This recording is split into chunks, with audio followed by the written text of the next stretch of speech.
I don't think it's supposed to do... It wasn't supposed to do that. I don't think.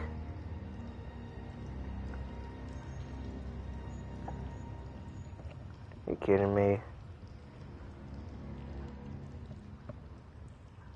Okay, I was about to say. Here you go, let me refresh the page. There it is. Now I can ping my server.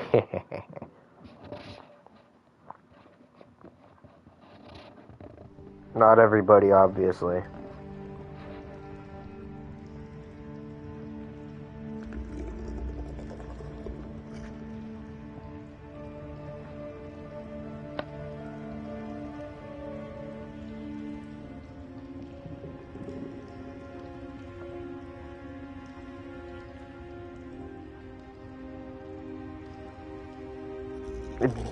Okay, never mind.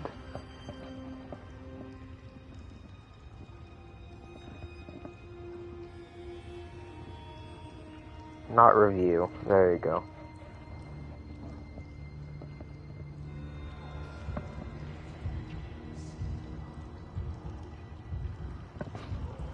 Unless I'm willing to speedrun this game, this will be the last time I'll play it. This is the last time I'll be on here. Unless I'm willing to speedrun it, which I'm not. Not right now. Maybe later, maybe some further point in time, I will. But it'll be an idea. Just not tomorrow. Absolutely not. Well, I have to get the note again. I'm not going to read it because I read it yesterday.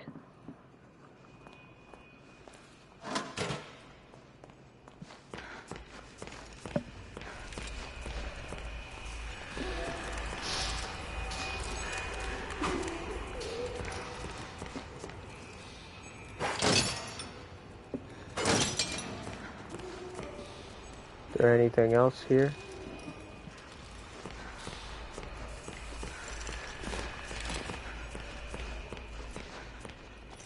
Nope. Anyways, now let's just move on.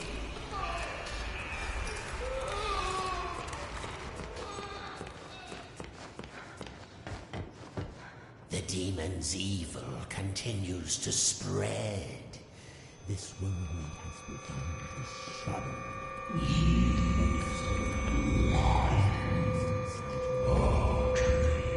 Be quiet.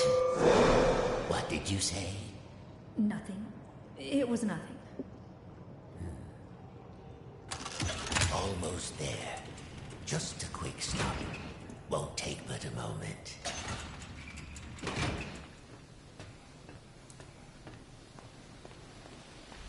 The subject will stand in the designated location. Lethal object detected. The subject will submit all weapons for further screening. Disarm now. Man, how dare you? The Tommy gun from OG. Remain still for examination. The subject is cleared for entry.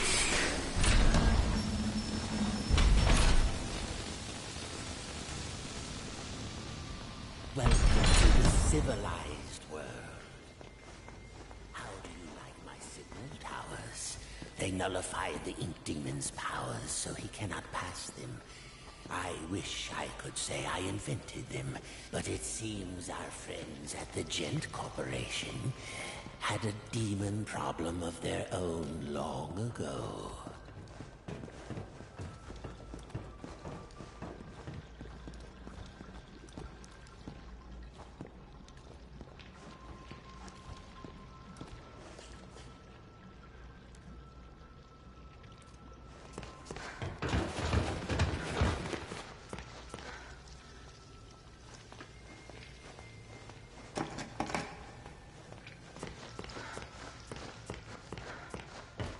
Anyway.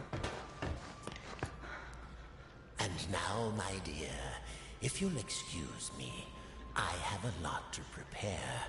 We'll talk later, I promise. Besides, you must be very tired. A quick rest will do you good. Betty will show you to your room.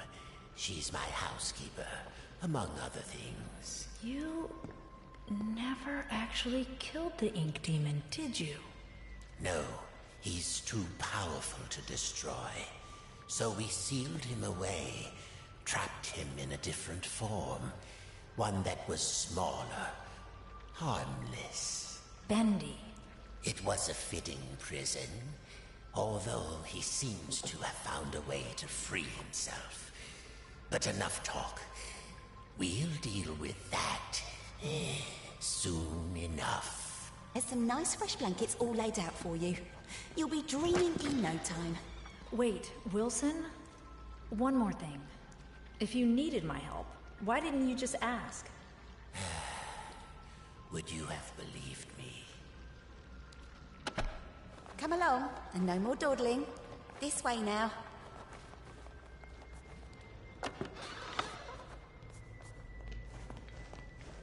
Oh, you're here at last.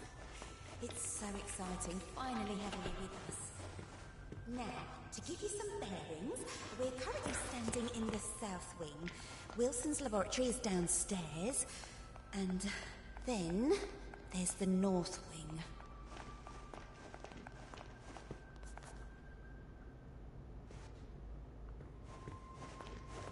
The ink demon got in there a while ago, and ever since, we've had to keep the north wing locked up tight.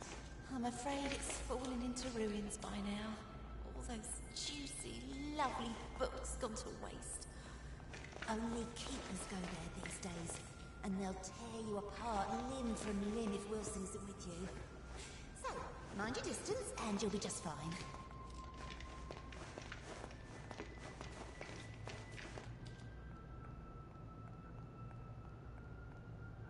It's not very often I have guests to look after, especially one I can actually talk to. Almost everyone here either can't speak or they're completely mad.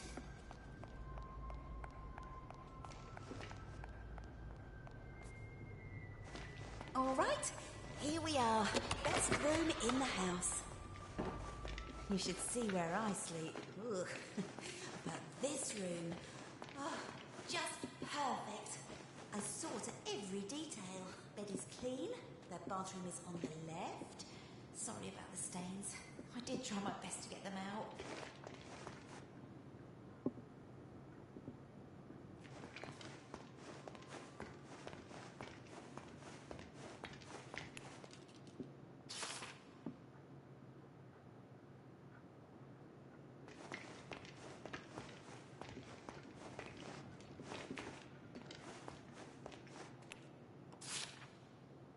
Oh my god.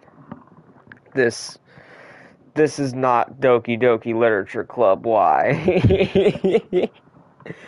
Why with all the reading?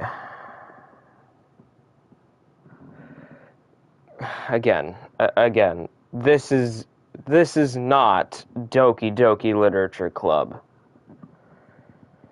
Duh. I don't want to read this. I really don't. I've been through Doki Doki Literature Club, and I'll be willing to stream it someday. After my Spider-Man Part 3, I will. I'll get to Doki Doki at some point in time. But I just want to beat this game.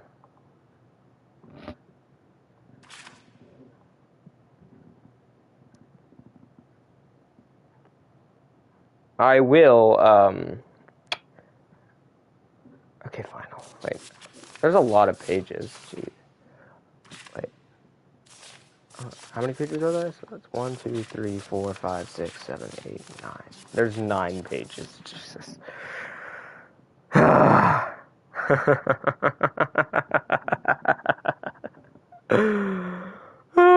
This is gonna be a doozy. I really don't want to do this.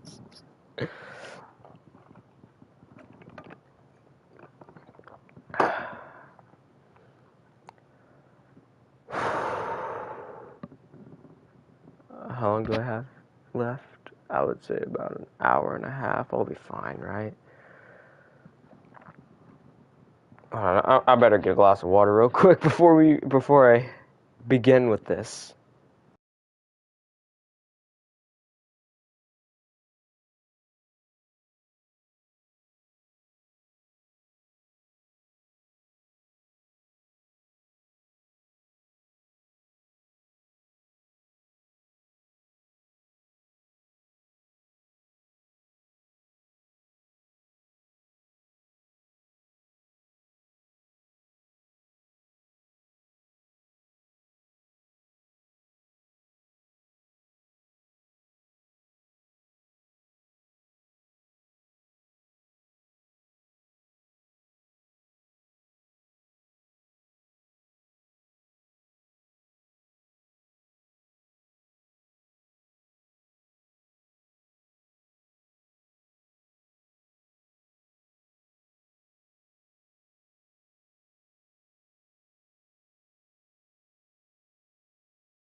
Okay, got a fresh glass of water. Let's do this. The Mug and the Maiden, Volume 1, by Sir Wilton Moore. Chapter 1, The Dangerous Forest. Once upon a time, in a faraway land, there lived a mug of cheese, but it was not an ordinary mug of cheese as you would find in any home or kitchen of the age. No, this mug of cheese was a distant descendant of one of the three Grand Flagon kings. The same kings who had charged on horseback to defend their capital city during the unforgettable conquests of the previous century.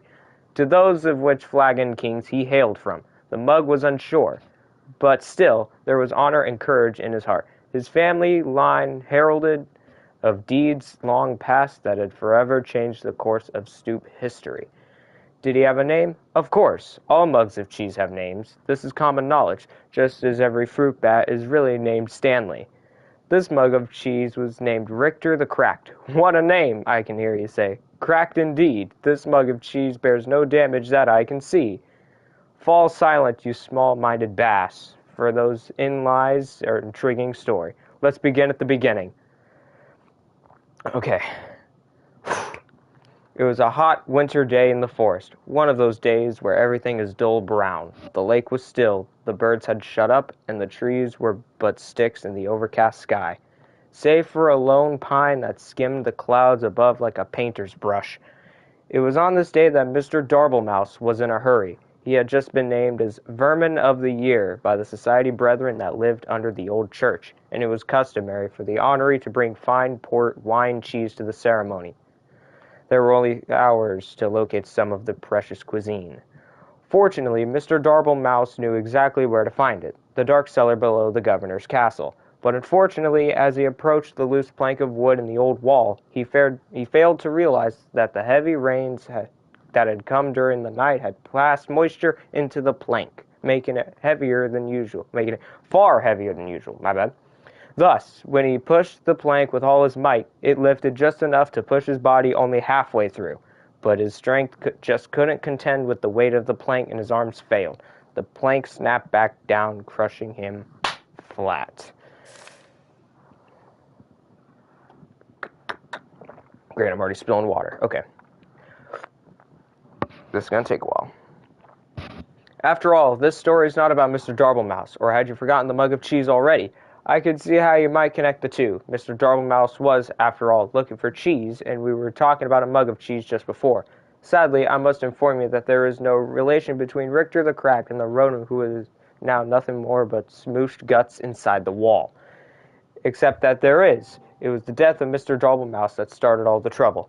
You see, when things die, they tend to smell, and that's just what Mr. Darblemouse did. But that's not all. His body, pinned between the outside and the inside of the wood wall, had made a perfect passage for the hot winter wind. The wind therefore carried the stench of his decaying mouse carcass deeper into the governor's home. I don't think I said that word right. It's fine. It's fine. Anyways, like a snaking, twisting wisp of terror, the smell settled into a little tavern near the courtyard of the castle.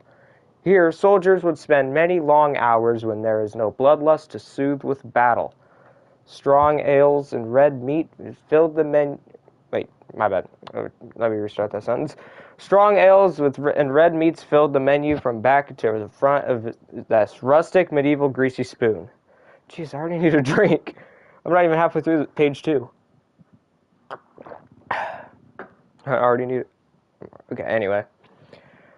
Mostly the customers came to look upon the barmaiden Maxine, who was actually named Rita. Rita was, by far, the best-looking creature in all the governor's county. There was a beautiful dear woman just over the hill, but no one knew that. But by day, Rita scrubbed her tavern so clean that you could eat off of it, which was fortunate as it was a place you indeed would be eating, since it was a tavern. By night, she served her customers with charm, grace, but mostly with drinks. Did I mention that Rita was married? Well, I am mentioning it now. Rita was married. Her husband's name was James. He didn't do much until he died. The smell of Mr. Darblemouse knocked him flat, and that, my friends, was that. Oh dear, this story has barely begun. We already killed 2 major characters. Needless to say, Rita was deeply distressed by the whole thing. But 20 or so minutes later, she realized she couldn't mourn further, or forever, and went to buy some cheese. Ah, yes, don't worry, dear reader. This time the mention of cheese will probably guide us to meeting our focal hero of the tale. Also, this is a good time to start a new chapter. Chapter 2, a new chapter. Oh my god.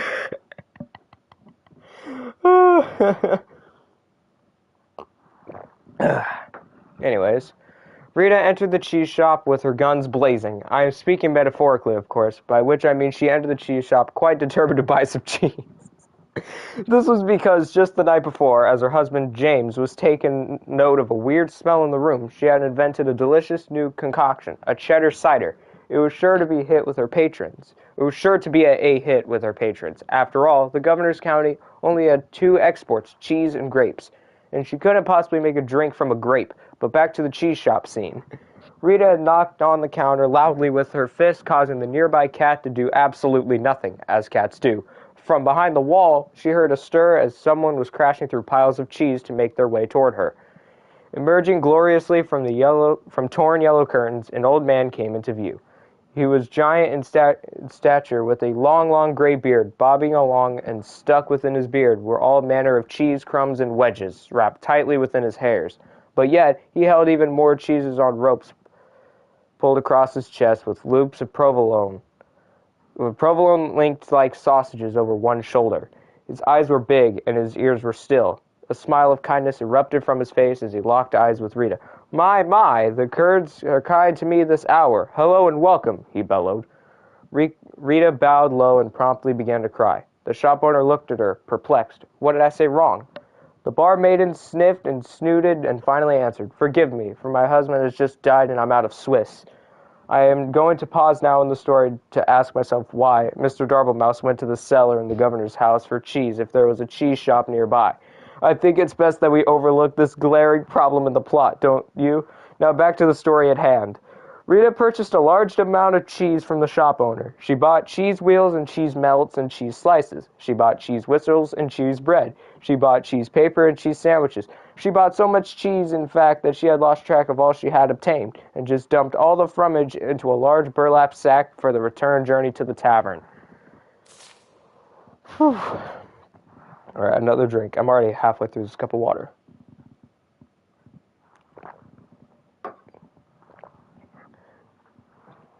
Goodbye, Rita, the shop owner called as he waved farewell. Goodbye, Daniel, she called back. His name was Murray, by the way. There's a lot of stalling in this. And I'm almost halfway through this. Overburdened by her treasures, Rita made her way home following the main road to the castle. But as it always happens, the road was now under repair. A man with a skinny mule was plowing up the dirt so that he could put down new cobblestone. 4 of his associates were standing by, watching him. The job would only take a few years to finish, but Rita was in a hurry, so she followed the detour sign that told her to take a different road to her left. Unfortunately, no one could read in the governor's county, so she went right instead. The mishap took her deep into the forest where absolutely nothing of interest happened. Except something of interest did happen. As she trotted on through the forest, her sack of cheese weighing her down, muttering complaints all the way, little did she know that danger lay just ahead. This danger was cunning and dangerous, and had one of those out-of-place eyebrow hairs that drives you nuts when you're talking to someone who has one. The danger we will call Bernard, the big, ugly, lizard man who wears a blue coat. Or a blue cloak. Sorry. Bernard didn't often have visitors in his house. This was because he lived outside. Also, he was rather fond of human flesh, which made him very unpopular. So obviously, you could see the drama following here. The beautiful, but tired, Rita, huffing and puffing up the winding path as she approaches a certain doom, Bernard, watching him from behind a nearby tree, licking his lips. Oh, the tension is tense, is it not? At this point in time, we must pause again to ponder all the possibilities that can happen now in our story. 2 characters have died already. Surely a third won't hurt anything? Or are you perhaps just reading the story because you want to see who will get the axe next? You are a little warped, do you know that? Well then, let's see what happened next. Bernard stepped from behind his hiding place, his eyebrow hair gleaming in the fading sun. Dear madam, why must you pass through so fast? He called with his eyes glimmering. I must get home, Bernard, because for one, it's getting late and I have customers to serve, and second, because you eat people, Rita replied. Poppycock, boulder dash, codswallow. I won't hear these lies against my character, he detested, for I, Bernard the big, ugly lizard man who wears a blue cloak, have completely reformed myself. Rita squinted suspiciously at him. You have? Bernard put a hand to his heart. I have. I no longer prowl or pounce. I won't attack or bounce. I will not kill or maim or tear. I won't crush or even bite you anywhere. I promise I won't devour any more. My gosh, you have become a bore. Or if you're going to be the danger in the story let me redo this. My gosh, you've become a bore. If you aren't going to be the danger in the story, then I've come all this way with 100 pounds of cheese for nothing, Rita grumbled. She boosted her stack further up her shoulders and turned in with an angry grunt, but Bernard waved after her in a panic. Wait, it's all a use. I intend to eat you, dear woman. I swear it, he cried. It's all a trick, you see, a new angle. It worked on some guy yesterday. Oh, please stay. Rita sighed, her strength just about gone from the long adventure she had taken since she left home that morning. She turned back to face Bernard. All right, she said, but your part in this story better lead to an unexpected turn of events. Oh, it will. Bernard clapped and waggled his clawed finger to motion her to draw nearer. Just wait until the next chapter. Chapter 3, the next chapter. Oh, God. Wait, how many pages? I think that was page 5. 1, 2, 3, 4, 5. Yeah, this would be page number 6. I'm almost through this. And another sip.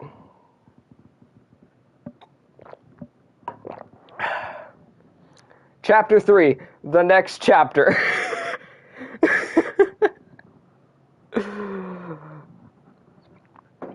All looked quite dire for Rita. Bernard had her within his grasp. Surely it would be just mere moments before his jaws collapsed upon her head. Oh, what a horrible end for Rita. Needless to say, I am worried for her.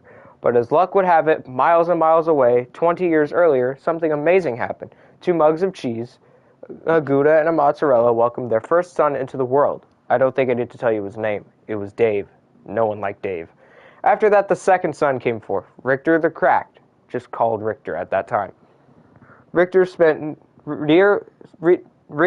his early life stealing cowbells and putting them on skunks. This way, people always knew when danger was nearby. Needless to say, Richter was one smart mug of cheese. But all could not remain perfect forever, and suddenly, the Great Skunk Famine began. Richter found his world in array, and he sought a new purpose. Fortunately, there was an opening in the governor's county for an adventurer at the time, and since he was a descendant of the 3 Grand Flagon Kings, he was boosted to the head of the line, because they were all quite aware, even in olden times, it's not what you know, it's who you know. Thus, the adventures of Richter began. He braved deep dungeons, he slayed the great beasts, he climbed the highest mountain peaks, he sailed around the world despite the fact he didn't own a boat. Richter was truly the stuff of legend. But did I mention the curse? Yes, fair readers, there was a curse. A fiendish and a terrible curse. One morning while Richter was in the governor's county, he came upon a witch named Witch. This witch had just pulled a pound cake from her oven, where she then proceeded to start ingesting it right there on the front walk of her home. At once, Richter knew that this creature was pure evil. Eating cake this early in the morning and without ice cream, this was truly a fiend that needed to be vanquished. Richter jumped her fence and pulled his sword. Would you like some pound cake? The witch offered. It looked quite delicious. Richter would not let himself be seduced into early morning cake, so he approached closer with his weapon at her throat. The witch began to sweat with a mouthful of crumbs. I also make a mean scone if you want to wait. Now, no gentleman or gentle mug could refuse a good scone, so Richter withdrew his sword and patiently waited for the witch to create these new buttery pastries. But what he didn't know was that the witch accidentally had bumped her table, which had added within the mixture a vial of cursed liquid. See, I told you there was a curse. You were fair warned. The moment Richter ate the scones, he fell into a deep sleep. The witch, baffled, finished her cake and proceeded to get a civil service job in a nearby town.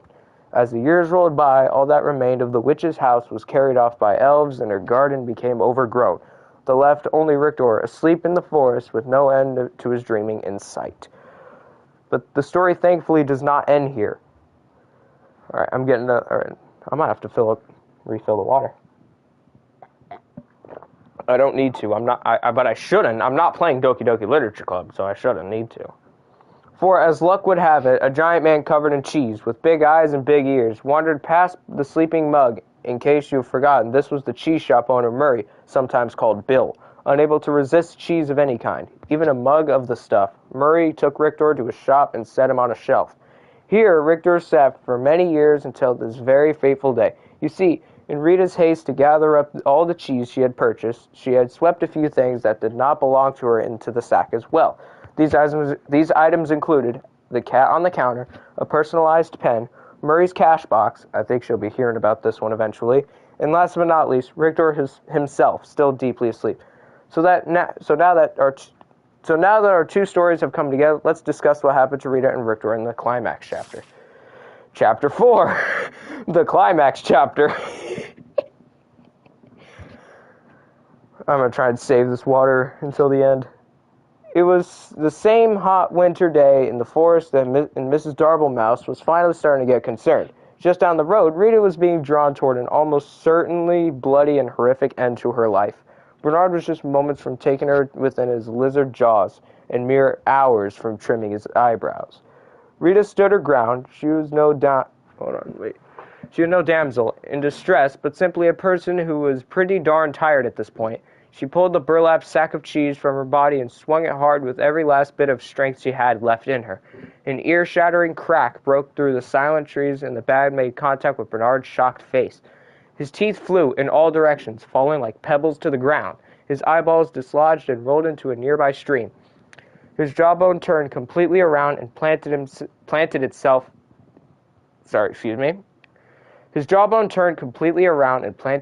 on the back of his head. Bernard ran screaming into the woods, never to be seen again this week. His cries faded and the forest once again fell soft and quiet. A cow walked by. Rita, still standing with her sack outstretched in her arms, stood wide-eyed at what just happened. Surely no cheese in her bag was hard enough for that kind of impact. As she placed her burlap sack upon the dirt and peeled it open, she was amazed to find Richter, the mug of cheese, looking inside and looking quite dazed. He had awakened and the curse was finally lifted. Somewhere behind a desk, the witch looked up and nodded with a smile. But oh, dear reader, look! Look was what was now upon his body. A giant and elegant crack, the very mark of a warrior. His hero's journey was finally complete. And Richter the Crack had emerged. Yes, is it true that Richter really didn't do anything important in the attack on Bernard?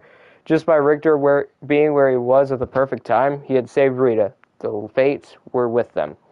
Richter and Rita talked and laughed and ate cheese until the sun went down. Finally, they packed up their picnic and headed back to the tavern where they were met with cheers of excitement.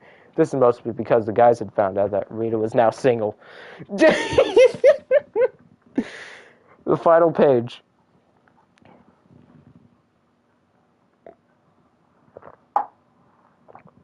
As the night wore on into the early morning of the hours, the tavern remained alive in the castle courtyard with singing and dancing and cheddar cider. Oh, what a celebration! But like all parties of such proportion, eventually everyone sobers up and you have to go home. Before long, it was dawn. The sun began to rise steadily in the west, marking a fresh adventure on the horizon. A wind of a new direction began to blow with a more steady pace. It skittered across the ground and found its way between the floorboards of the governor's castle. Here, against all odds, it found the barely remaining body of Mr. Darblemouse. The wind carried the stench far beyond the borders of the castle, over the mountains and deep within a dark cave where Evil slept. "What the heck is that smell?" said Evil, awakening with hellfire burning behind his eyes. Eventually, news of this great evil spread from town to town until it reached the ears of Richter the Crack. He polished his sword and gathered some crumbs of bread to store in his mug. Wearing his best expression of courage, Richter once again set off to conquer the day. His story was not yet over. But for now, dear reader, we return to our own lives. So let us end this tale with one closing thought, shall we? Be we cracked or small or even dead, there's always a purpose to where we all are led. Be brave and strong, and lest we forget, fate isn't quite done with any of us just yet. The end. I did it.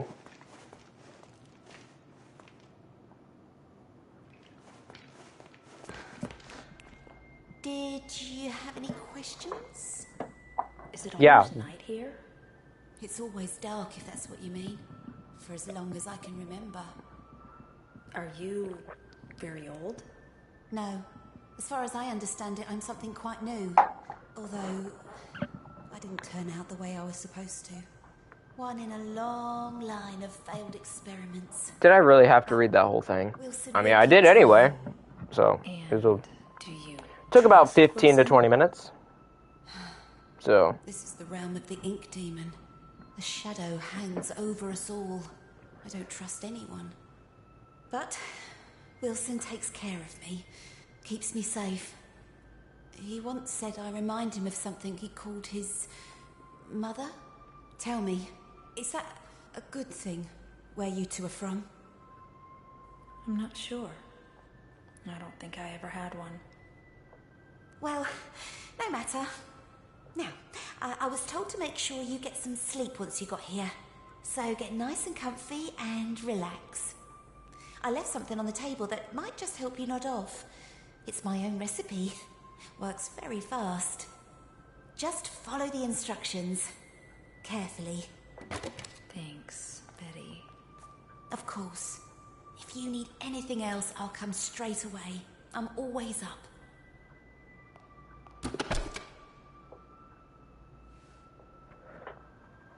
please tell me I really didn't have to read that. I mean, I read it anyway, so it doesn't really matter anymore. Gilson. What's a Gilson? Find a Gilson. What kind of fish?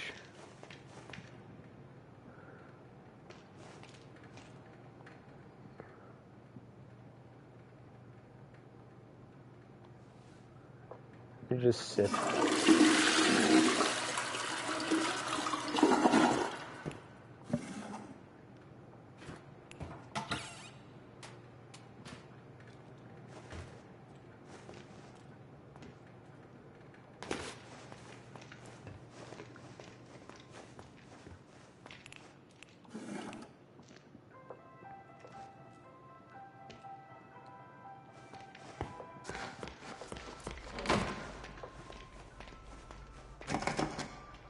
Blocked.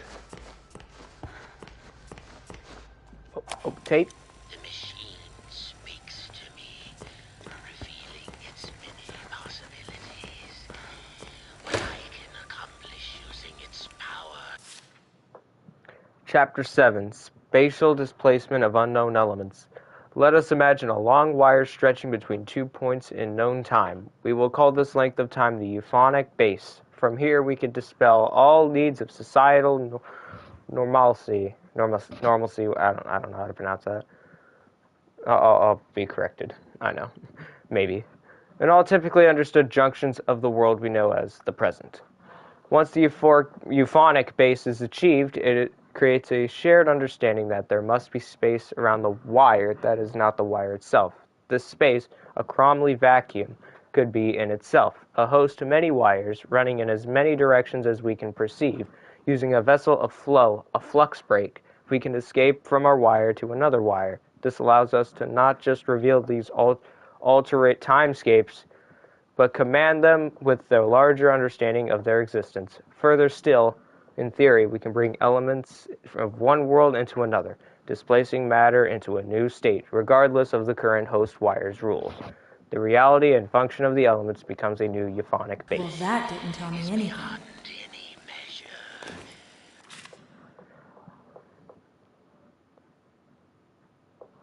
So, I'm looking for a fish? Find a There's fish. gotta be one here somewhere. Locked. Observatory. Make the world anew.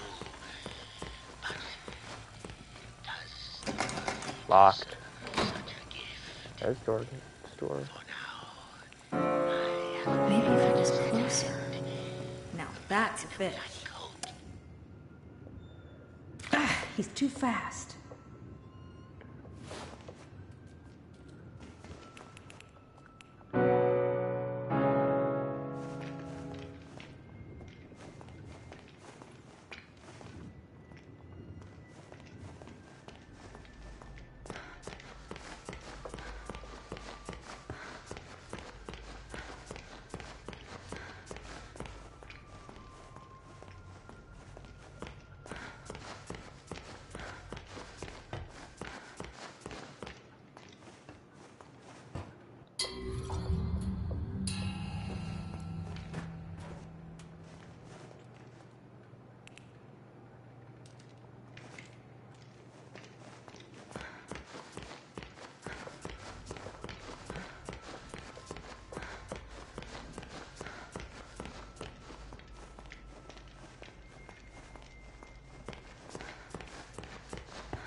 So it's sensitive to noise and like sound vibrations. Okay. So I'll just keep playing this piano.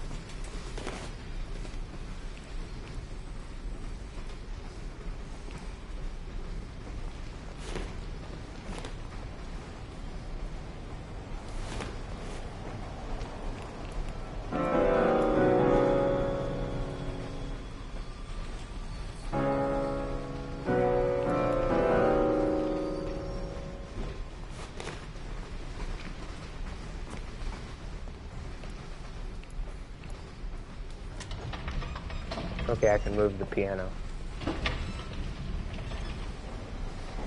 There we go. That did it. Looks like the fish is asleep. Gotcha. You can't get away from me, you little stinker. Hello? I forgot the Gilson again, didn't I? And there's some already ground up in the kitchen too. I'll bring it up to your room straight away, shall I? Oh, and maybe you could put Harold back in his tank. He does so hate the dry air. Return to your bedroom.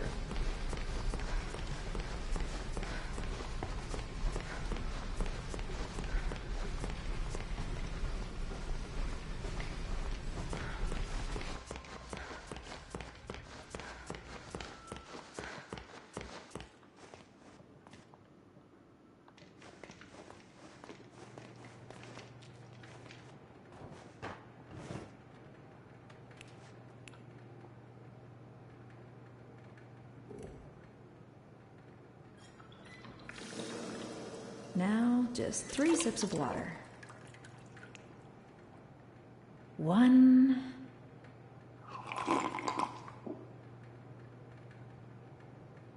2.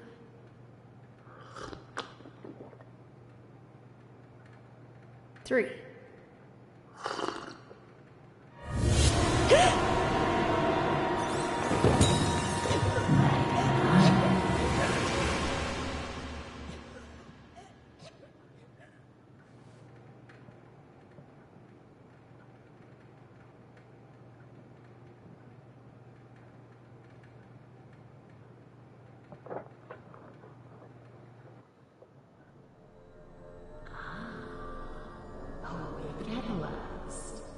I was almost afraid you'd miss my party. What's going on? Oh, it seems you're just a little overwhelmed. It's all right, honey. I understand. It's not every day one gets to bask in the glory of an angel. Angel? Alice Angel, to be exact. That's who I am. Sent from above, impending perfection. What do you want? Right to the chase. I like that. The truth is, honey, you're one of a kind. And to put it bluntly, what I want is your face removed, your skin peeled away like paper, and your insides torn out and tossed onto my table. Custom parts, ready for my delicious harvest. And with your generous sacrifice, I'll be beautiful. But for now, let's have fun. Plenty of time for a bloodbath later. Ooh, how about a game? Let's all play a game of riddles. Riddles? What a wonderful idea! No. All right, honey. Here's the deal. Behind you is the door to freedom. But it will only be opened if you solve my little puzzle and return to your special chair. Then I'll throw this heavy switch here. If you get the puzzle right, you walk away. Get it wrong, you fry. Let's begin.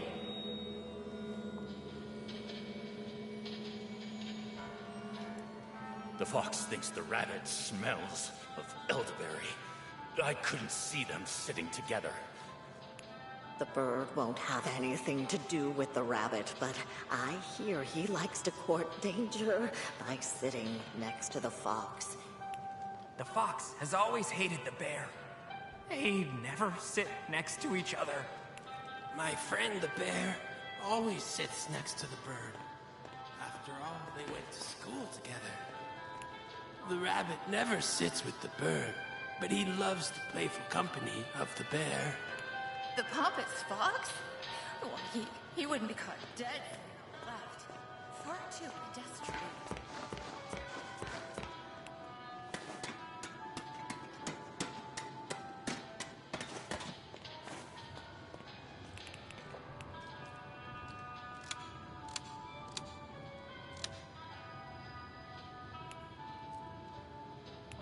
This one's got to be the bird.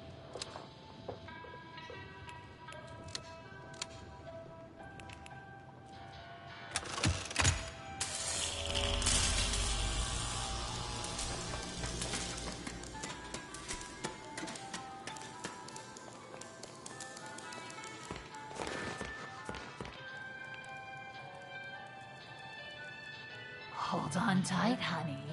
Here it comes.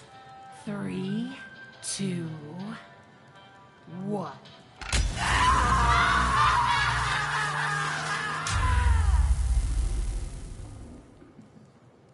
You scream like a demon. Pathetic. Try again.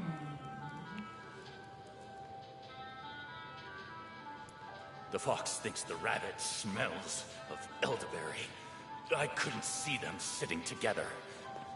The rabbit never sits with the bird, but he loves the playful company of the bear. The pompous fox? Well, he wouldn't be caught dead if we left. Far too pedestrian. My friend the bear always sits next to the bird.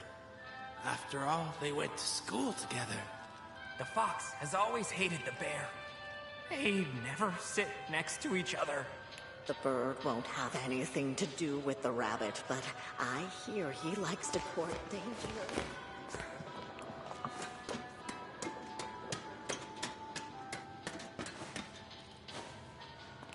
It'd have to be...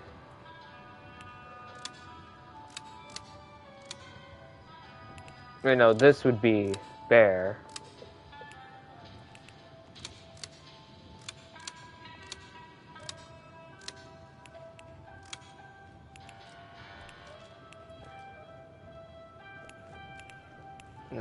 It can't be the fox, so the bear... No?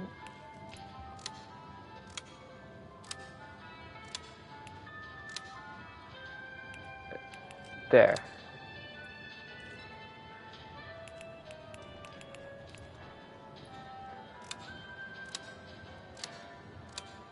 Actually, hold on, I think I got it. Emphasis on think. Right there.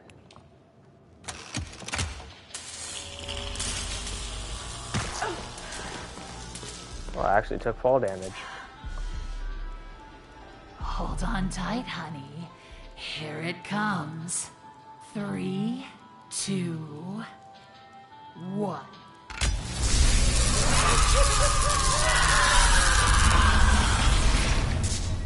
I win. I understand it now.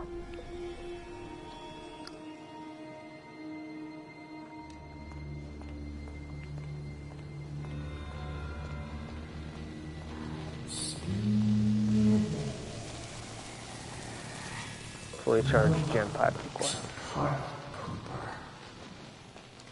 Give me pipe. Egg monster!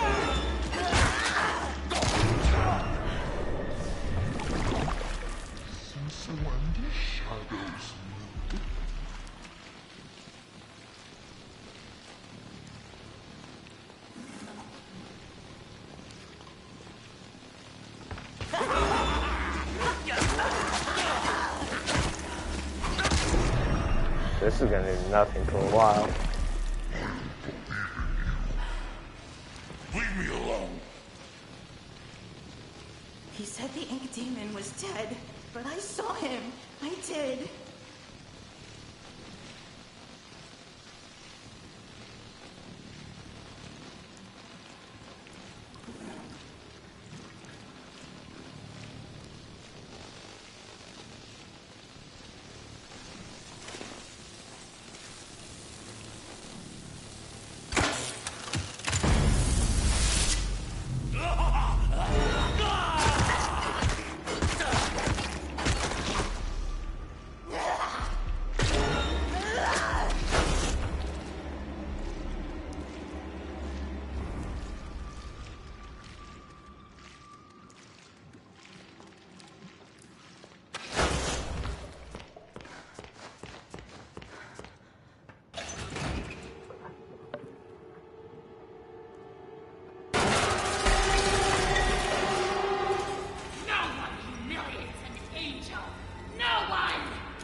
This all day.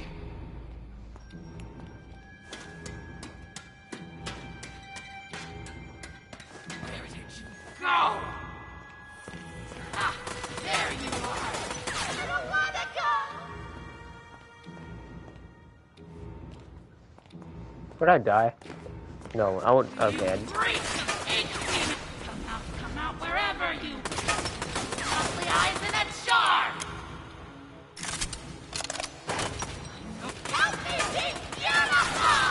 You hiding from me? That's precious.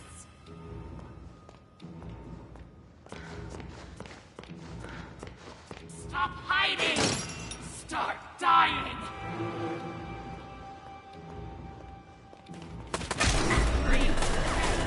Where did you go?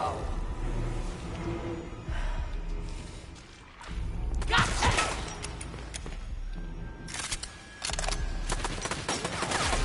Where do you think you're going? Give me your inside! It's stealing my spotlight, honey.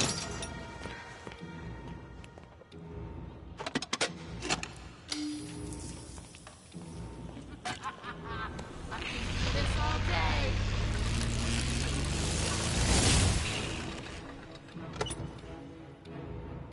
Where did you go?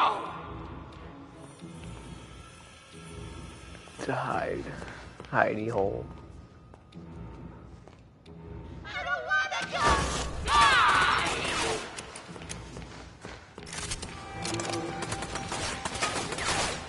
Come out wherever you are!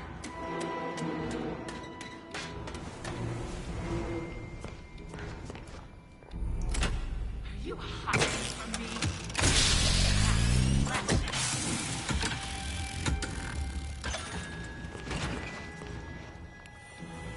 know you're out there!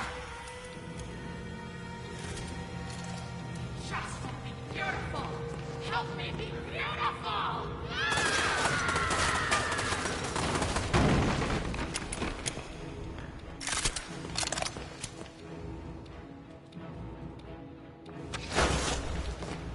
I missed. Missed my jump. I don't wanna go!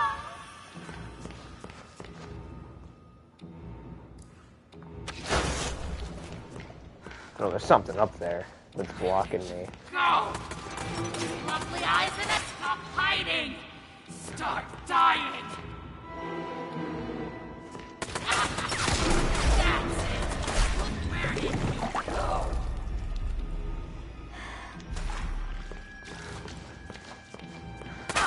There you are!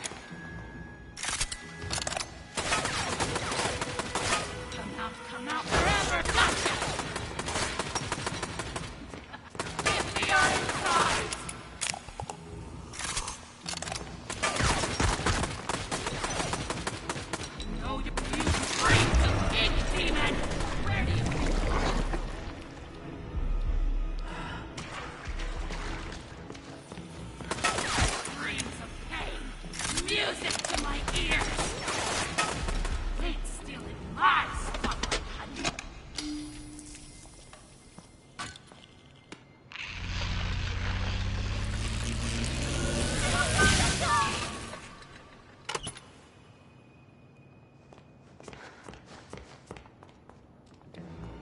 gonna. Hiding from me. That's precious. Alice, waste her ammo.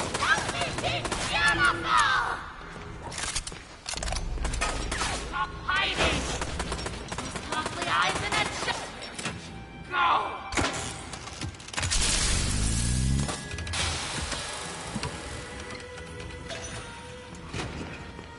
Where did you go?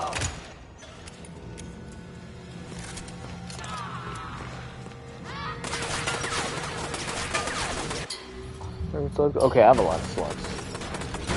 I can do this.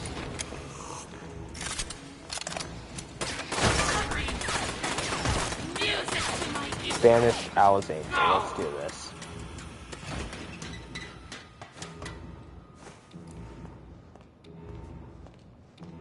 Oh, wrong place. Come out wherever you are. I actually took fall damage that time. I usually don't.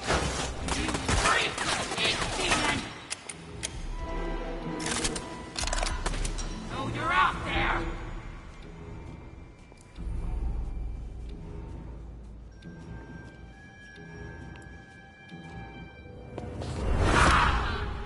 How dare you touch me?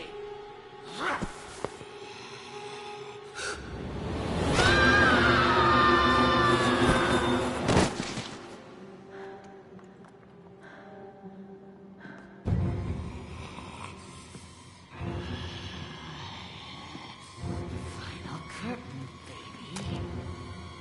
Let's blow them away.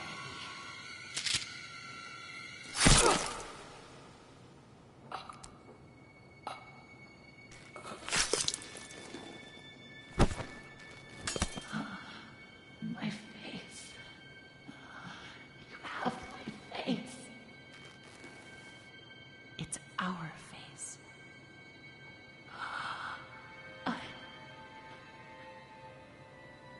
Beautiful. Always were.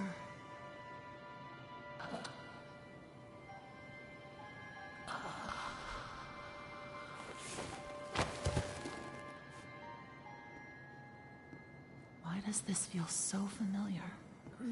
Are you all right, Audrey? Alice, I cannot begin to tell you how good it is to see you. And this must be your wolf.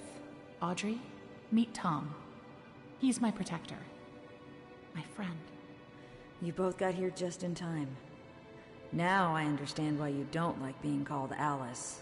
The machine creates many of the same forms. At least on the outside. On the inside, we're all pretty different. Well, from now on, I'm gonna call you something other than Alice. It just doesn't suit you. Oh? What do you have in mind? How about Allison? It's not bad. Okay, I'll try it out. But only if you can tell me what in heaven's name you're doing in Wilson's retreat. Wilson, I almost forgot. I have to get back right away. Are you crazy? Wilson's our enemy. Do you even know him? Have you ever talked to him? I've seen what he's done. That's good enough for me. Look, it sounds like he has a plan to kill the Ink Demon. For good. And I think he can help us all. I just need to go back and hear him out. Well, if it's true, you'll both need as much help as you can get. The Ink Demon won't go down without a fight. Tom and I will gather some of our friends. Anyone who's left. Good luck, Audrey. You too, Allison. Mind if I take this?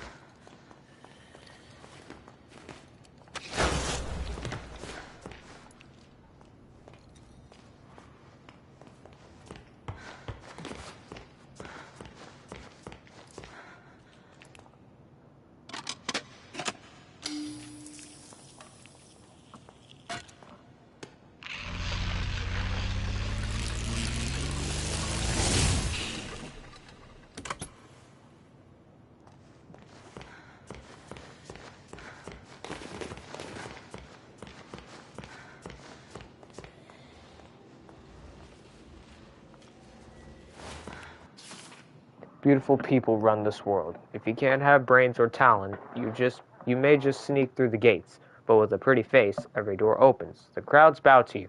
They ask your name. They want you to attend. They ask you to speak. They ask you to speak. A silky voice with gorgeous lips is everyone's weak spot. I was reborn with my perfection stolen from me. To get it back, I'll rip this rotted world apart. Angels are beautiful. Angels are beautiful. Amazing. Nope. Nothing inside there.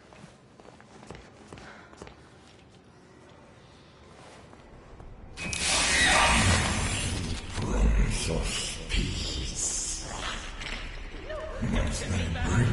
Please, have mercy.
Any day now, keeper.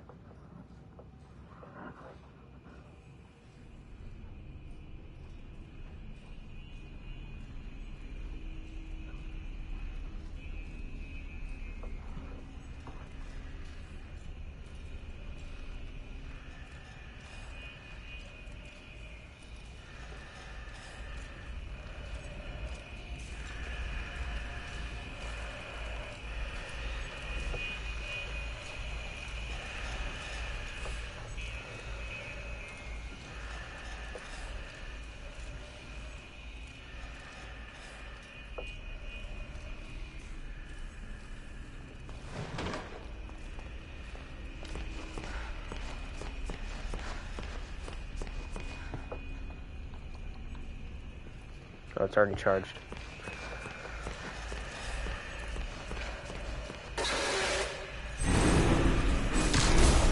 But I already recharged it.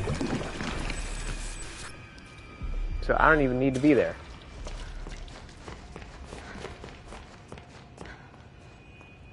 But where do I need to be?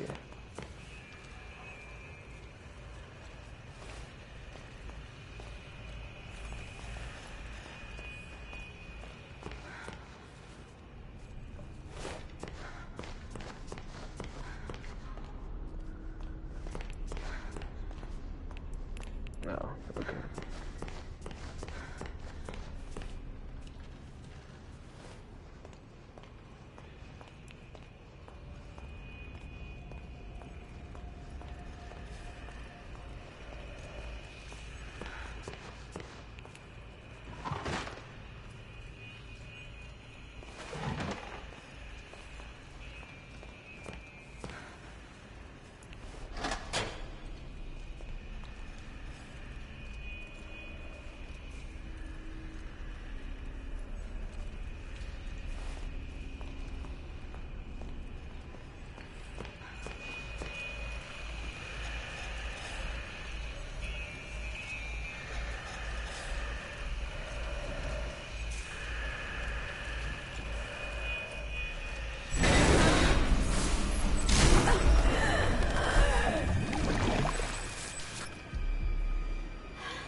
It's been years and my face is still a mystery to my co-workers.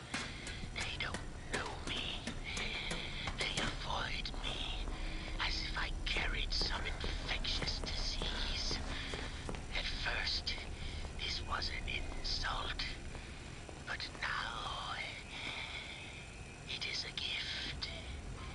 With the right costume, I can play the part of anyone. I can go completely unnoticed, hidden amongst the shadowed walls, as a clerk, an artist, a producer, or even a lowly janitor.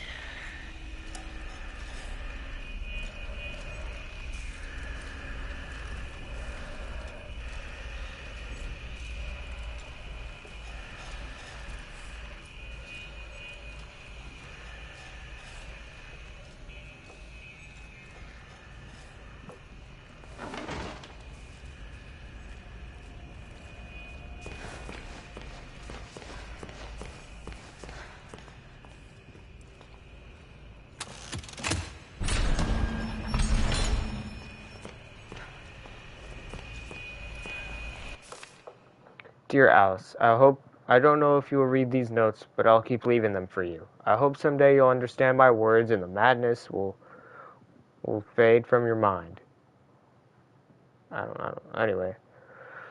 In this strange and dark place, we will find wait, no. Yeah, it's fade. Okay, it looked weird with the G anyways. In this strange and dark place, we can find light and purpose. We are not left to just wander alone, craving beauty, power, and other meaningless things. Even the heart of someone feeling incomplete can discover joy. We're not lost, we're merely waiting to be found. We are so much alike, formed from the same mold. We're like sisters, you and me. I wish you comfort and the wisdom to let your heart melt into happiness. I won't give up trying to reach you before it's too late.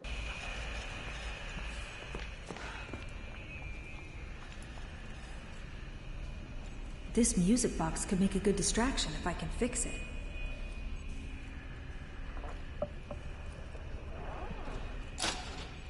Fix the music box.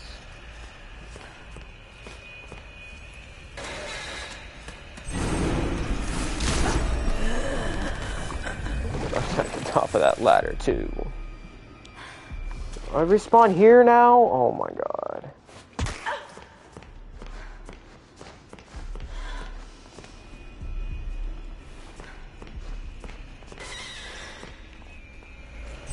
Oh great. I hate this part.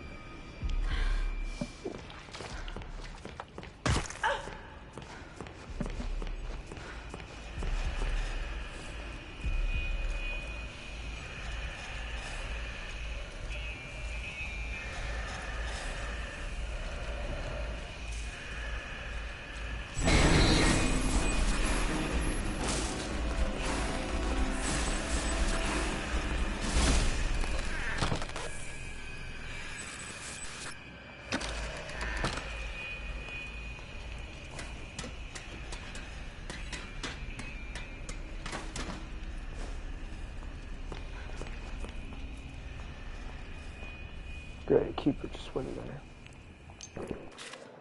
They said he killed my lord. They said the ink demon fell. They said I was a false prophet. But I say my lord lives. But I say he will return. But I say you better watch your back, Mr. Wilson. Can I get an amen? Tell who wrote that.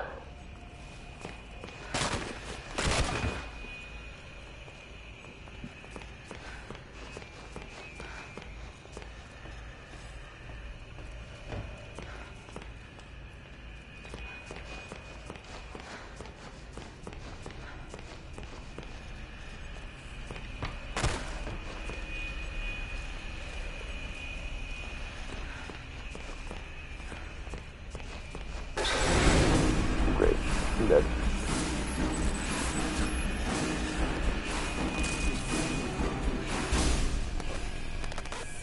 Maybe not dead.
Gang, your mic ain't working, just so you know now. No, my mic is working. I just wasn't talking, Slayer.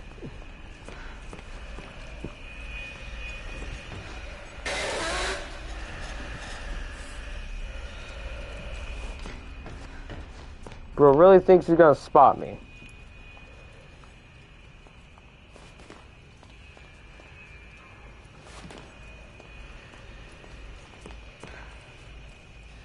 Nothing there.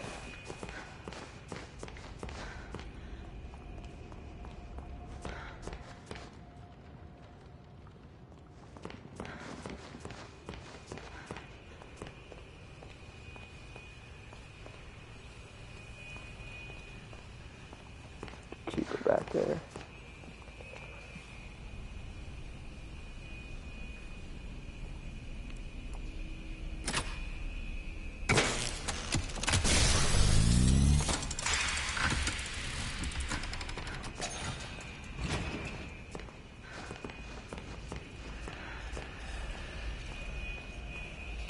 Yep, there's a keeper in here too.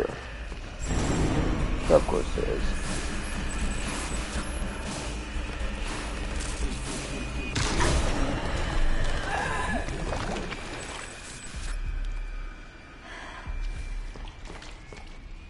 Yeah, don't spawn far. Okay, that's good. That's good.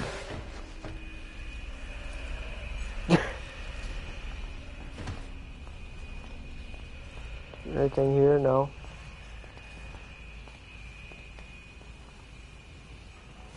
Oh, there's two keepers guarding that area.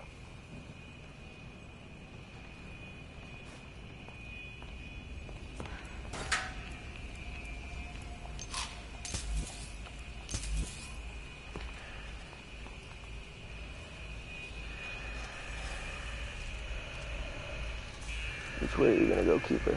Okay.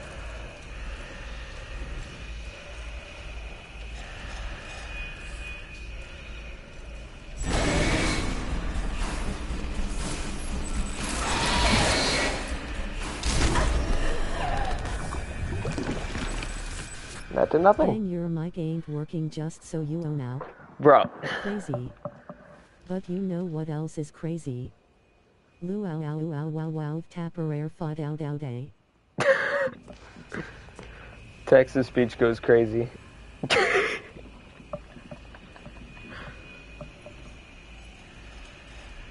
I know which direction you're gonna go. I just gotta pop up my HUD. I don't know what it was. Maybe to hide? No? Okay.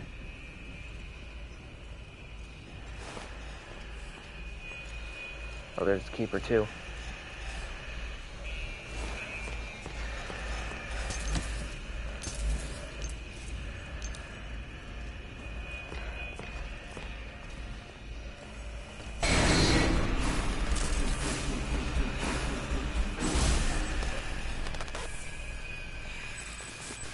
That barely worked anyway. That's all the pieces for the music box. Alright, fix the music box. If I try not to die on the way back, I will steal these batteries though. And the slugs.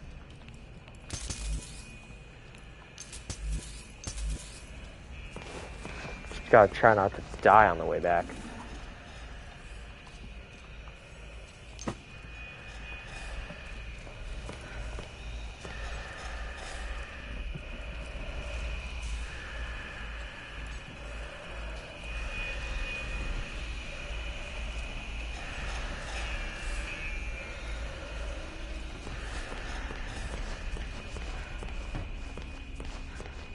Yes.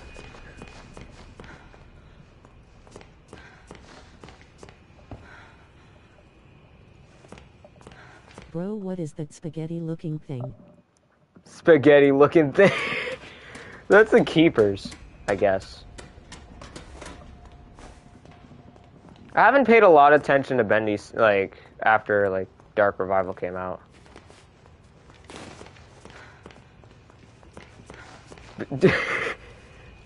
I mean, spaghetti looking things, that works. That works, like.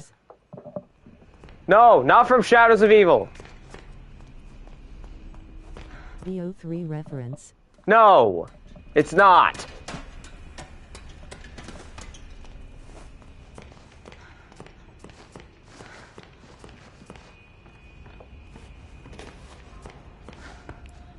Okay, I can pick up the music box now. Fixed. Now I just need to find a good Find a place to spot to place the music box. Okay. Don't you... I see your light. Don't even.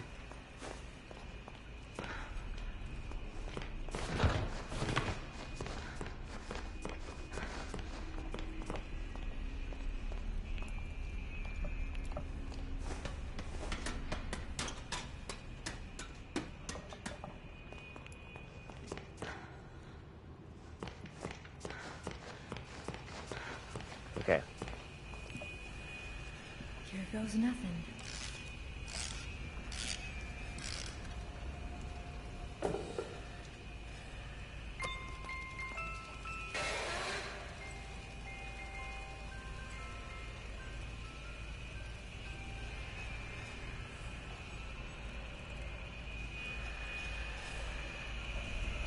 You can clearly see me through the fence.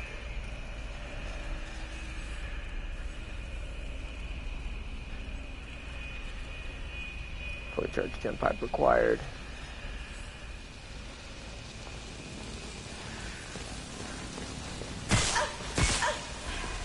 Oh my god, I have to go in there.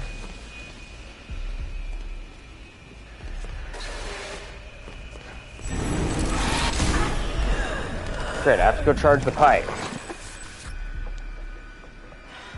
And that's slightly backwards. It's not that way.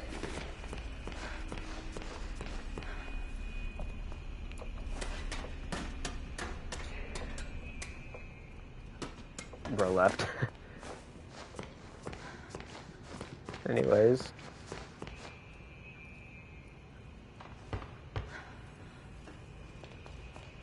It's not here. Alright. Bro got inked on, loudly crying face, folded hands. I know. I feel like bro just wave dashed. That keeper just wave dashed at me.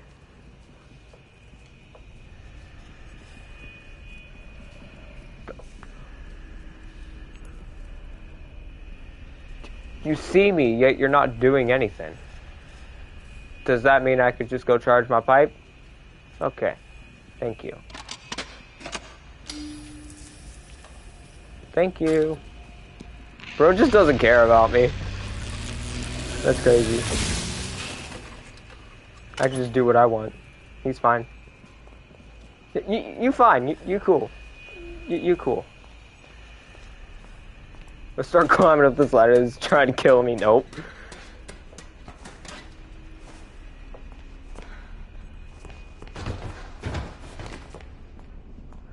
Okay, now that I have my charged pipe, I can do what I need.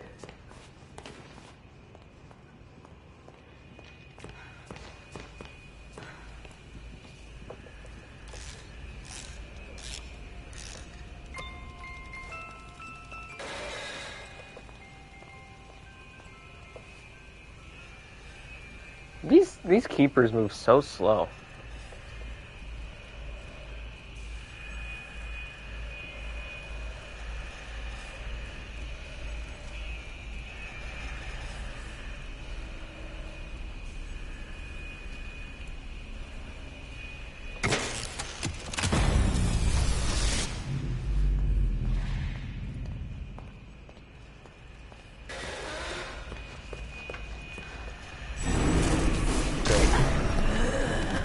But at least it's turned off now. Now all I have to do is just flip that switch. Which means I need to turn and wind the music box.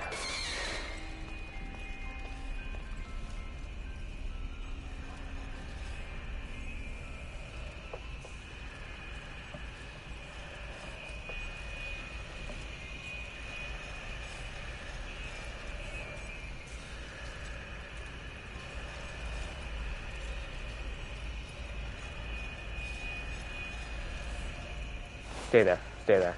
Thank you.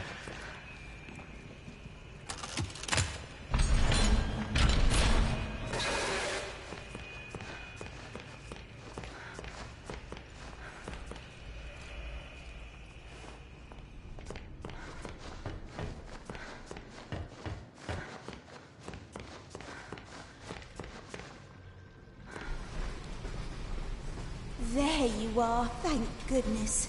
Wilson's waiting for you downstairs in the laboratory when you're ready. But first, can I get your help with something? No.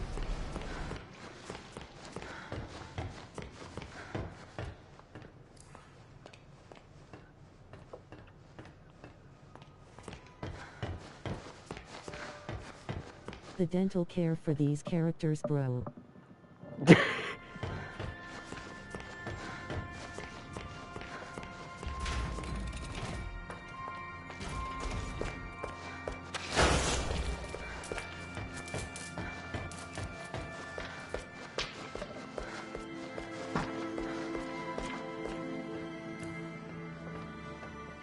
My phone's about to die, gang. My phone's at 31%. Mine's starting to run low too. Audrey, you made it. Good. Come inside, my dear. We have much to discuss. Open the door! Make sure you're ready. Where we're going, there will be no return until we've accomplished our mission.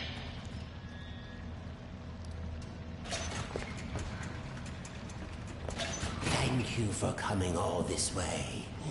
The Ink Demon is a formidable foe. To truly destroy such a monster, he must be dethroned, humiliated. For months now, I've been working on something that will do exactly that. Cast out the demon, and put a new deity in his place. Yo, it's the guy from the beginning. Yes, it is. It is Wilson. And controllable. It is the guy We from the just start of need the to game. unleash our ultimate weapon. Come, let me show you my creation. Yes? Isn't he beautiful? Simple but elegant. A treasure. Powerful beyond anyone. The Ink Demon will fall, and we can have peace at last. It could work, but it sounds risky.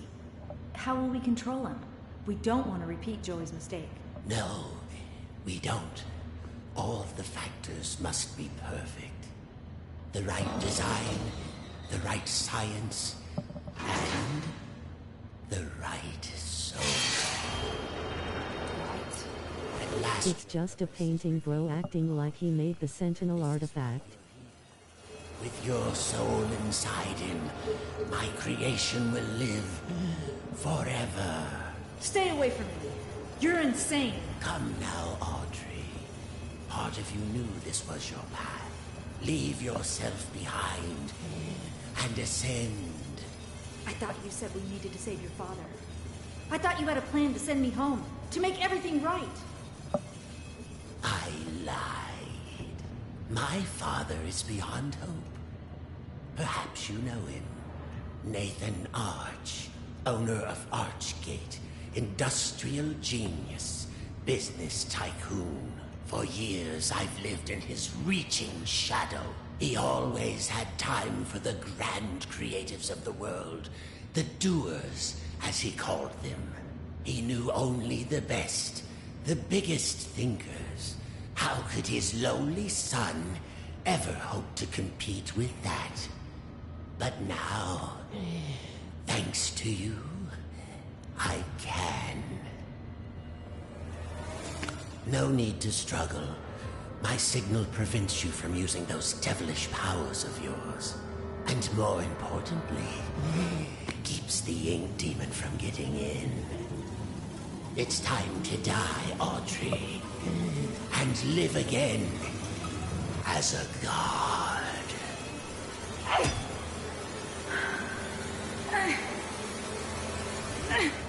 No, not this time.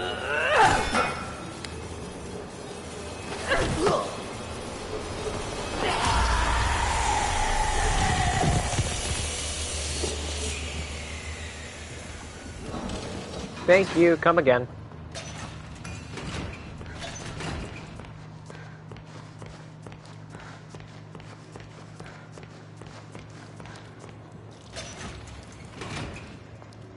There's the machine. You were birthed from the darkest shadows. Born. It's time to ask the question.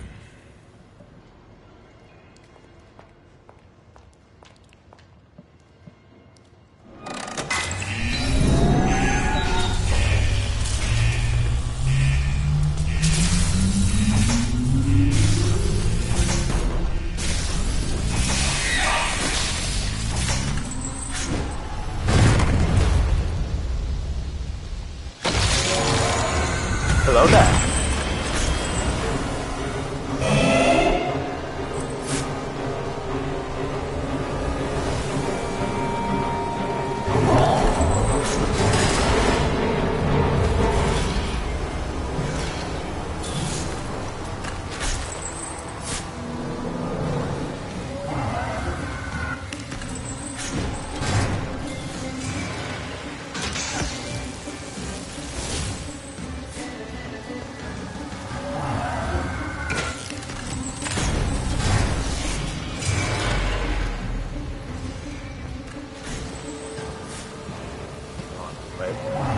Get over here, boy. Thank you.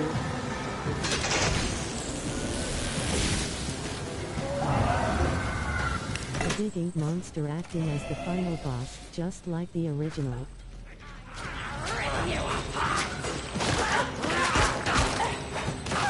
These guys are at least one shot.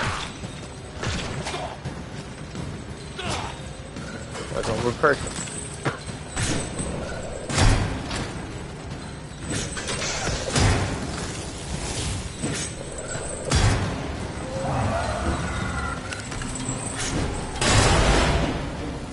Get! Ha! Just one more tower.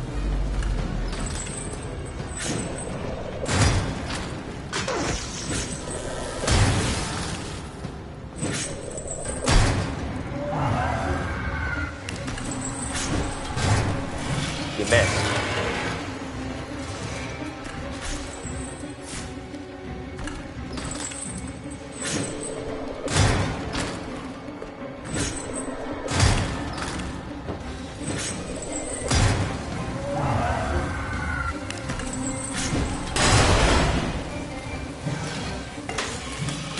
And I can use my powers.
This fish has so much health.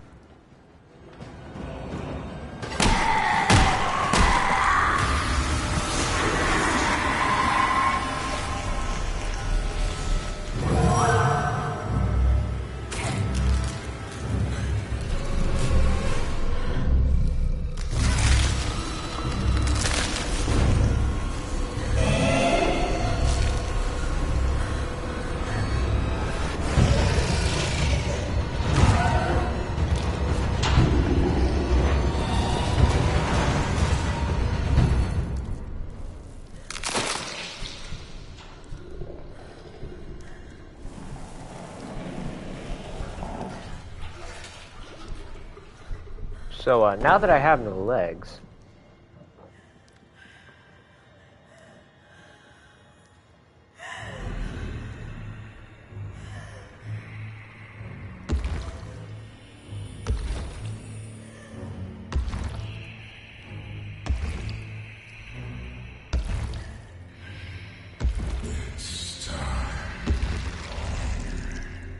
Bro's cooked.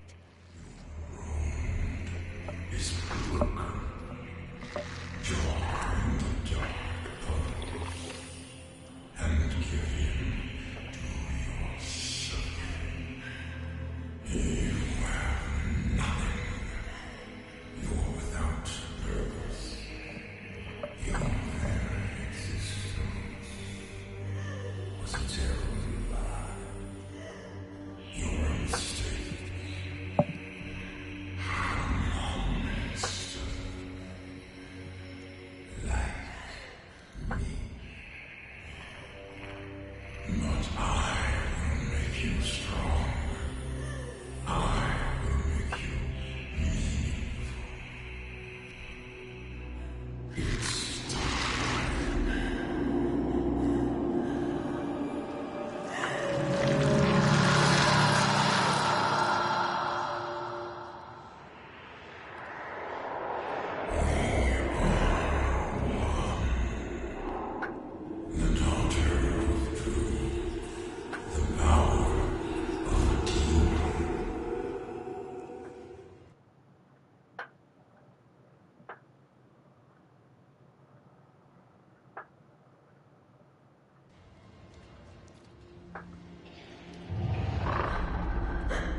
What's happening to me?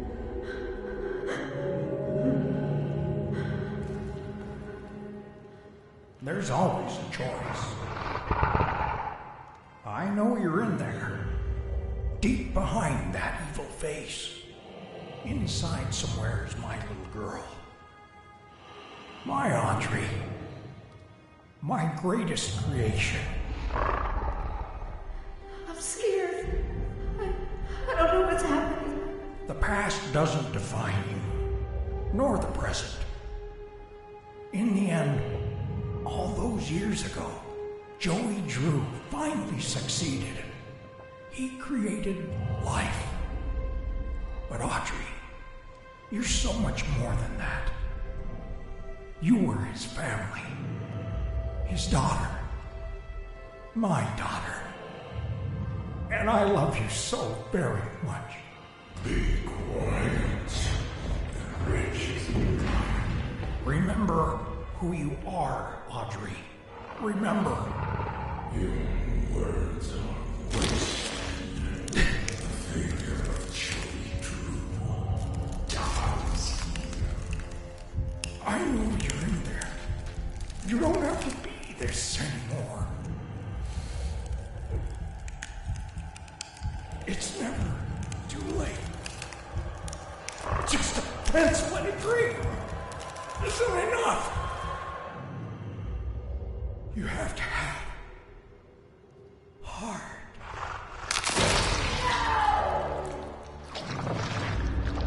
The future is sealed.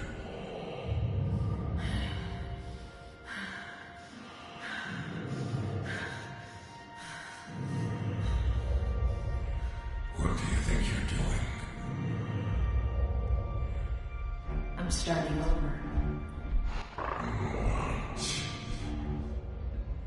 This is the end.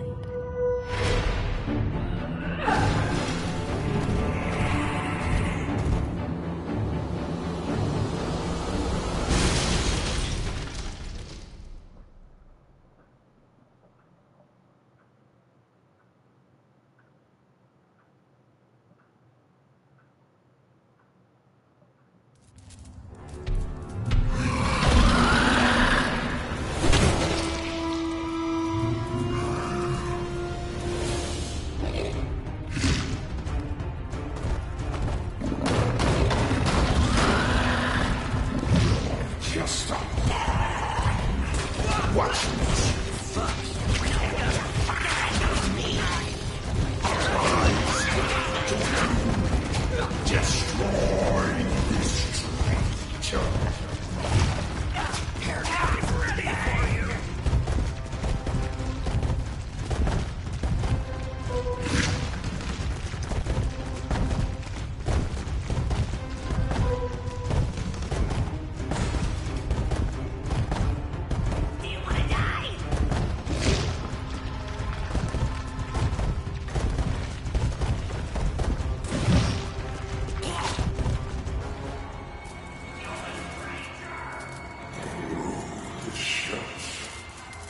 You are surrounded. There can be no victory. Now, you will die.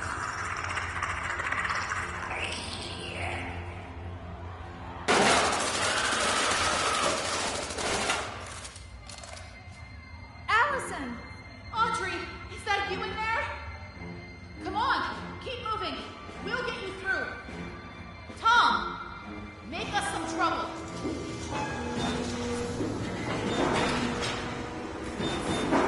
It's the guy from chapter 4.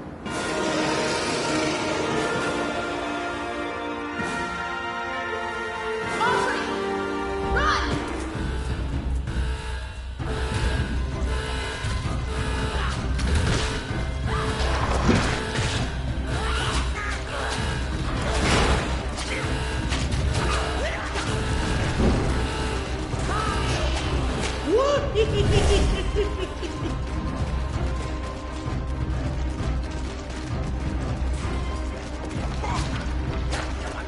Got this! Just keep fighting! The demon rises! Surrender yourself to the Lord of the Dark Puddles! It's time to believe!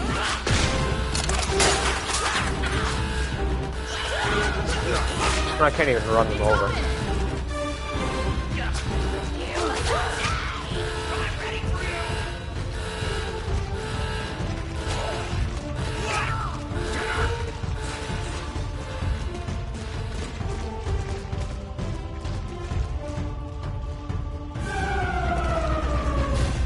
Do this! Keep fighting!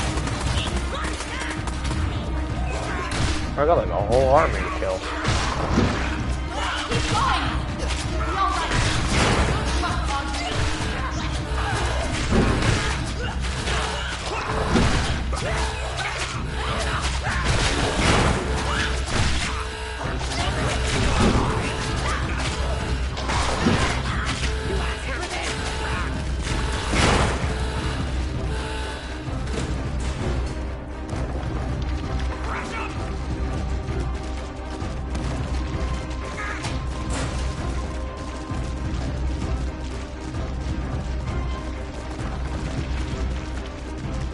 Dead end. Now what? Need some help? Henry, you came. Some battles are worth fighting for, even 1,000,000 times. Come on, I found a projector up ahead. Run for it. This battle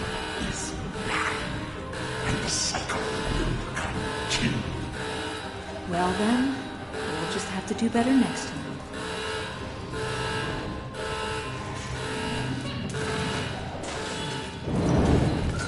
The end.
I just keep getting flooded with father trophies. once told me that just because we're born of I darkness just kept getting flooded with trophies. doesn't mean we belong to it. We're always free to choose. And here, at the very beginning, there's a choice to make. And we're back to the beginning of the game. My father's cartoon world was now mine. To rule, to watch over, and to protect. I can make the cycle more bearable for my friends inside. But as for me, I'm the first of my kind. Born of ink, but living in flesh. Joey's world is escaping into ours. So, what's next? Who? And Bros in full color too.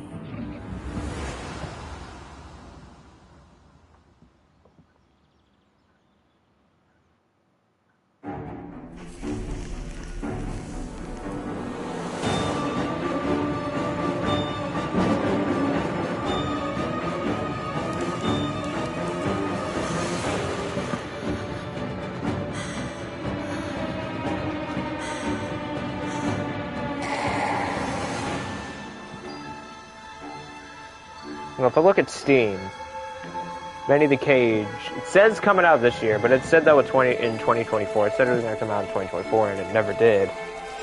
So I don't know if it's actually going to come out in 2025 like the thing says.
The Gent Corporation. Oh, post-credit scene.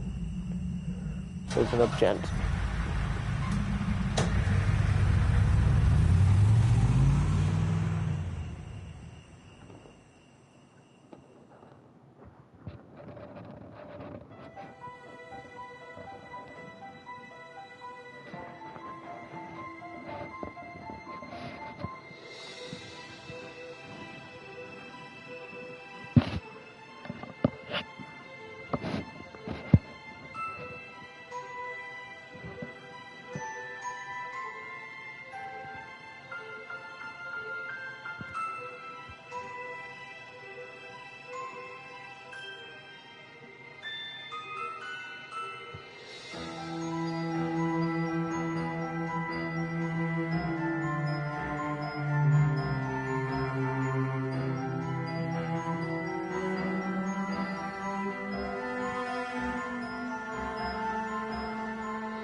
Alright, now I've unlocked the archives. But I got 3 new trophies. Like 4, actually, no, I got 4 trophies. A few trophies. Let me see what trophies I have to get now. Show too much dedication. Seek out the writings of Joey Drew. Okay. Locate the Toyman's secret. Pick up all audio logs. Read all memos. Collect all memories. Complete the game without dying. That's not going to be easy. Maybe. We'll see.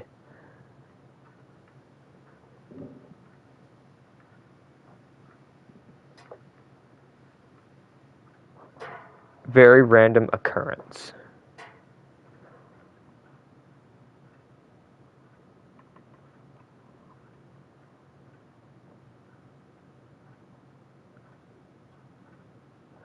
Spend 500 slugs.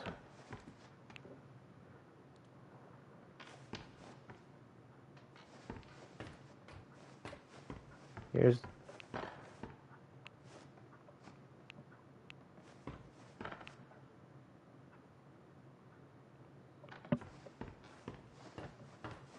I can't run.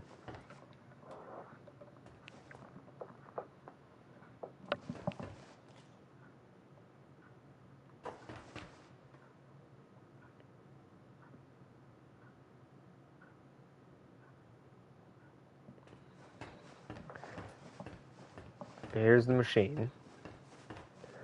Oh, no, it does show something.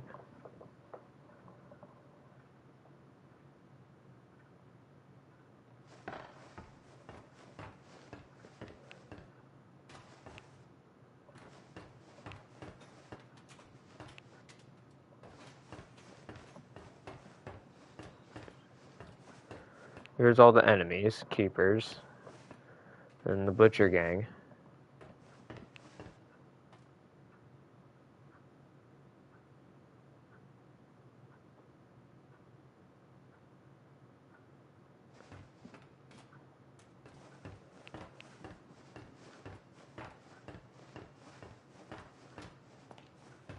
Over here, we got Sammy.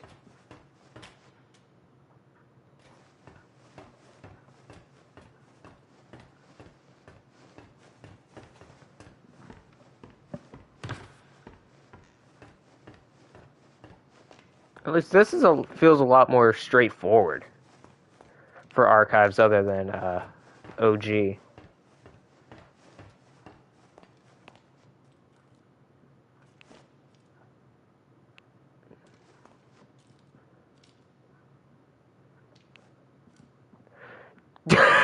No, you can't have it.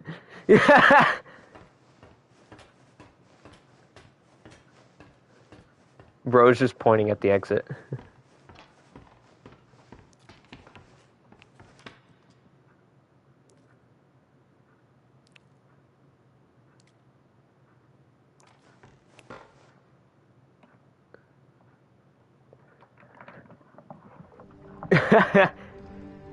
And that ends this game. Maybe the next, maybe I'll go back to Spider-Man, I don't know.